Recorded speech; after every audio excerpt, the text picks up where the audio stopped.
In this video, we're going to go over the mindset challenges of sales. When it comes to growing your agency and getting more clients, sales is the most important part. And inevitably with sales, you're going to experience some mindset challenges. And so in this video, we're going to cover the different types of mindset challenges and how you can overcome them. So the first one is call anxiety. This is anytime that you are, let's say, doing cold calling, or you're about to get on a call with a prospect, you guys have scheduled a time, and you have anxiety. And this could be for a myriad of different reasons. However, what you want to do is really ask yourself, where is this coming from? Why am I experiencing this? Am I prepared? Have I done my research on the prospect? Do I know how to overcome different objections? Have I gone through them, right? So understand that you're going to experience some sort of anxiety in the very beginning.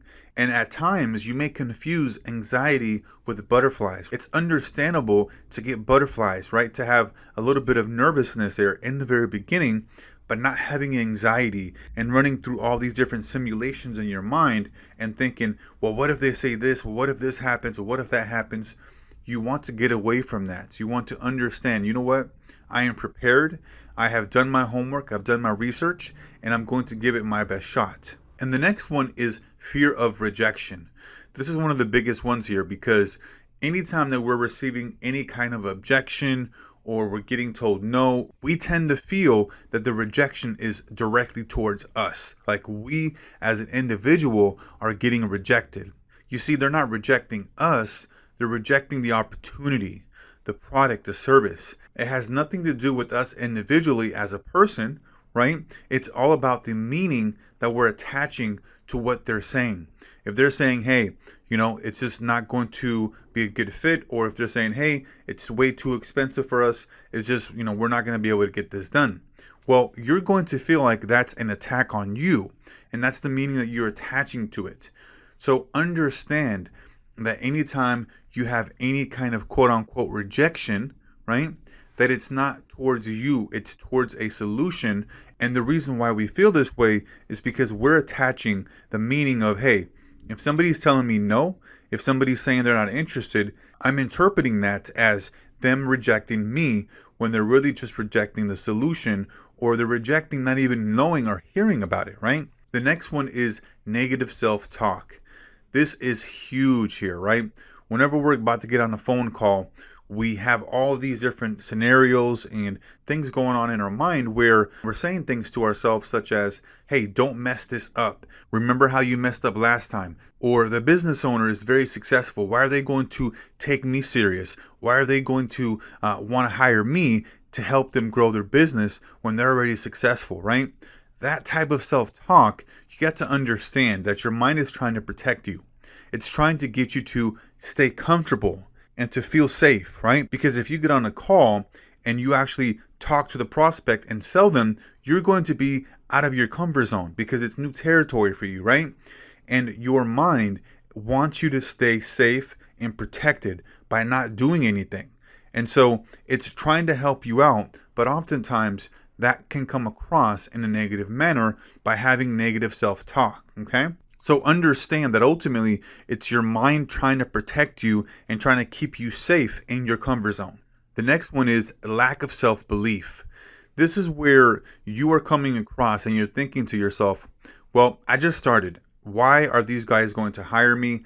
I don't have the experience. I'm not an expert. I don't believe I can deliver results. All these different reasons. You have to understand that you're going to be resourceful enough to do what you need to do to get them results, right? Because if you don't feel comfortable yourself doing the actual work and delivering results, then you can work with the white label agency and have them deliver the results, right? Ultimately, you're going to put your best foot forward and do everything in your power to make sure that you deliver results. And whether that be through you or working with the white label agency partner, right? Regardless, you're going to be able to deliver results.